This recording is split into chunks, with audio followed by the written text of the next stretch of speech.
Let's talk about how to build your self-worth, because you might think that being confident just comes from how you dress or what you look like, but self-worth runs much deeper than that. My name is Megan. I'm a holistic and somatic therapist who specializes in love, self-love, breakups, and relationships. Make sure you like this video and subscribe to my channel so you can learn all about how to have a better relationship with yourself. So first, a little context. I spent a long time outsourcing my sense of self-worth to external validation and achievement, like a lot of us do. I thought that if I got good grades and got into the best college and got the best job or started the biggest business, had the best relationship, if I checked all of those boxes, then I'd finally feel good about myself. So I spent so much of my life in chasing mode, in hustle mode, trying to grind to get these specific results, trying to get my body to look a certain way. And no matter what I did, I never felt good enough because I was going about it in the wrong way. When you go about trying to build your self-worth from the outside in, you're always going to feel like you failed. So I'm going to clue you in to 4 of the main impactful ways to build your sense of self-worth.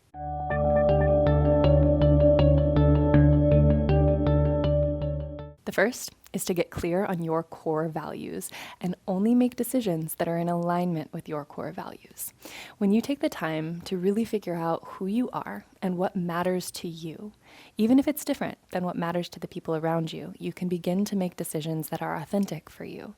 And when you make decisions that are authentic and aligned for you, it's a lot easier to trust yourself. It's a lot easier to feel confident in who you are because you like the choices you make. If you like the choices you make, then you'll probably like the person that you are. So when you get clear on what your core values are, you really want to refine to the top 5 or 6 things that matter most to you, maybe in your life overall, as well as during this particular season of your life. So that might include things like family, health, love, kindness, compassion, generosity. It might include your career, your sense of purpose. You get to decide what your values are. Maybe you have values of travel and adventurousness. Maybe you have values of nature and spending time outdoors and taking care of the earth. You get to decide what those are. And once you do, you get to get clear on how you can make choices that help you live your values. If you're making choices that directly oppose your values, then it would make sense that you're not going to feel very good about yourself. If you, for example, really value the environment and you work for a major corporation who doesn't take great care of the environment and contributes to carbon emissions, then you're probably going to have this sense of lack of integrity, right? There's this dichotomy between who you are and what you value and what you're actually spending the majority of your time doing. Let's say you value health and well-being, and yet you haven't taken the time to give up your vaping or smoking habit, and you stay up really, really late at night on screens, even though you want to get good sleep so that you can wake up in the morning and work out, but you're just falling into these patterns of self-sabotage. Of course, you're not going to feel good about yourself because the actions that you're taking are in direct contradiction to something that you value. So you have to get clear on how you can begin to shift your priorities to begin to lean more into your core values and away from the things that don't matter to you as much. Another reason why this is a really wonderful practice to do is because it gives you permission to let things go. When you get clear on these are the things that really matter to me, and these are the things that maybe don't matter to me so much, even though other people think that they should matter, they're not priorities of mine. So I can create more space and freedom in my life by letting those things go, not putting as much pressure on myself to do those things, at least in this moment in time, and focus on what does matter to me. So get clear on your core values, number 1. Number 2, find something that gives you a sense of competence. So when you feel competent and capable, like I can do it, that builds that inner sense of resilience and strength and capability. And when you feel capable, when you feel strong, when you feel resilient, you're going to feel better about yourself because life will inevitably bring you challenges. That's something that unfortunately I can't save you from. We're all going to have highs and lows, peaks and valleys, and we're going to face difficult times in life. But if you know that you're somebody who is competent and capable enough to navigate those challenges, you'll have this sort of inner reserve that you can pull from, and that really builds your sense of self-worth. And the way that you build that sense of competence and capability is by regularly doing things that make you feel competent. This is actually one of the sort of unconscious reasons why a lot of people do things like ice baths, challenging challenging themselves to get in really, really cold water that's very uncomfortable and stay there and breathe for a few minutes, because it gives them this sense of, I can do hard things. And yes, it might give them energy and vitality and all of those kind of boosts that make them feel more radiant, but it also can contribute to that sense of, wow, I'm doing this thing that's hard and I accomplished it and that feels good. And it's not about checking off a box of external achievement, it's about the internal feeling that is created when we do that thing. So maybe for you, it's learning to play an instrument or learning a new language or spending time doing a creative pursuit that you love, that you feel really good at. Do the things that you feel good at regularly to remind yourself that you have skills and strengths that are unique to you. Build your sense of competence. Number 3, prioritize joy. When you take time to regularly do things that bring you a sense of joy, again, you're more connected to your authentic self, but you're also connected to a sense of kind of lightness and magic in life, that you have the chance to remember that life isn't always about the heavy things. It's not always so hard. And that even when those heavy things happen, you have the ability to do things that bring you joy. That might mean taking time to watch the sunset or getting out in nature. It might mean watching silly comedy videos that make you laugh.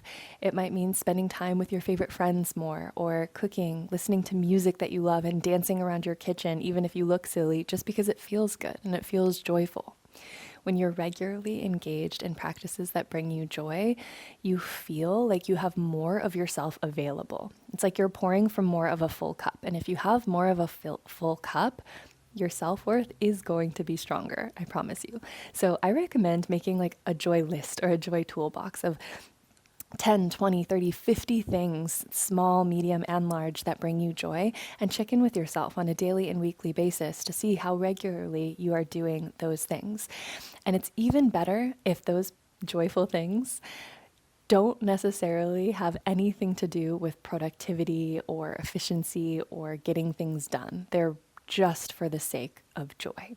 Maybe it's just savoring your morning coffee and going a little bit more slowly those first few minutes of the day rather than rushing to go from one thing to the other. And maybe that brings you joy. You get to decide what it is for you, and then you get to prioritize it. And number 4 is to surround yourself with stories of possibility and expansion.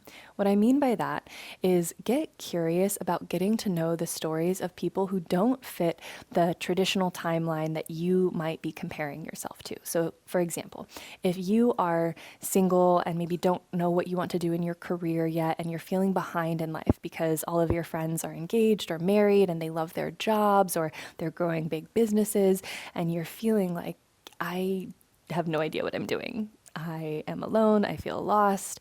That just makes me feel worse about myself, that everyone around me seems to have it together and I don't. You get to actively seek out stories of people who have done life on a different timeline to the people that you're used to, who are maybe in the phase of life that you're in or were there a few steps ago and have made it to the other side and can show you what it looks like to say, yeah, I was once at that point too, where I was lost and I didn't know what I was doing or where I was going or what I wanted or even what I valued. And I took the time to do some self-discovery, and this is what happened on the other side of that. Stories like that, representations of people who you can personally relate to, can give you a sense of hope and possibility of what could exist for you, what you might be on the precipice of right now. So it expands your vision of what's possible and can contribute to your sense of self-worth, because you're no longer comparing yourself to just one possibility of what life looks like for these people over here. You get to see yourself in the possibility of a future that you're excited to step into. So actively look for those people who expand your vision in the form of people you follow on social media. Unfollow the accounts that don't make you feel good about yourself.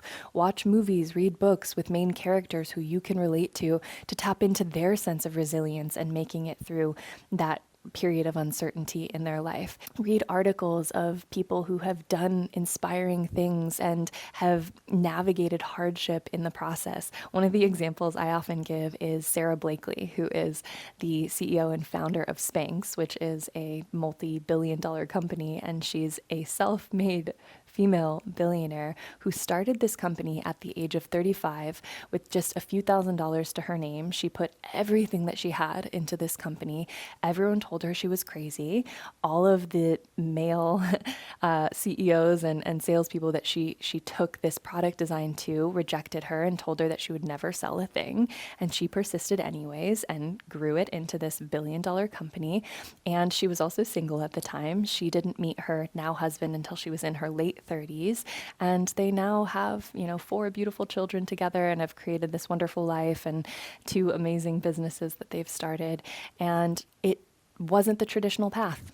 She didn't follow the timeline that probably a lot of her friends and family were following. She listened to the voice of her intuition that was guiding her in that different direction. And I'm sure her self-worth is pretty strong as a result. So make sure that the choices that you are making are in alignment with what's true for you. You have to be in integrity with yourself in order to feel a felt sense of self-worth. And I can certainly tell you from personal experience that when I've been out of integrity with myself, when I've self-abandoned my wants and needs and desires for the sake of what I should do or what other people want me to do, I didn't feel very good about myself. I only built my self-worth when I connected to what was true for me, when I got back in my body and listened to my inner wisdom and took the risks, made the choices, built my sense of competence, regularly practiced seeking out joy, and lived my life in alignment with my core values. Those were the things that finally built my sense of self-worth, and you can do it too. So now you have a homework assignment. I want you to go decide on one thing that brings you joy that you're going to do today. And I want you to begin to reflect on your core values and share one of them in the comments below so that you can inspire other people to start this process for themselves. Because the other thing you need to remember is that you're not alone. There's a lot of us out here who are on this healing journey and working on our relationship with ourselves. And sometimes remembering that you're not alone can go a long way in feeling better about yourself as well. So I hope you stick around in my community. Make sure you like this video, subscribe so that you can get updates on future videos. I also post lots of content on TikTok and Instagram. You can get on my email list to find out about how you can join my community, groups, and programs, and even do one-on-one sessions with me. Until next time, I'll see you in the next video.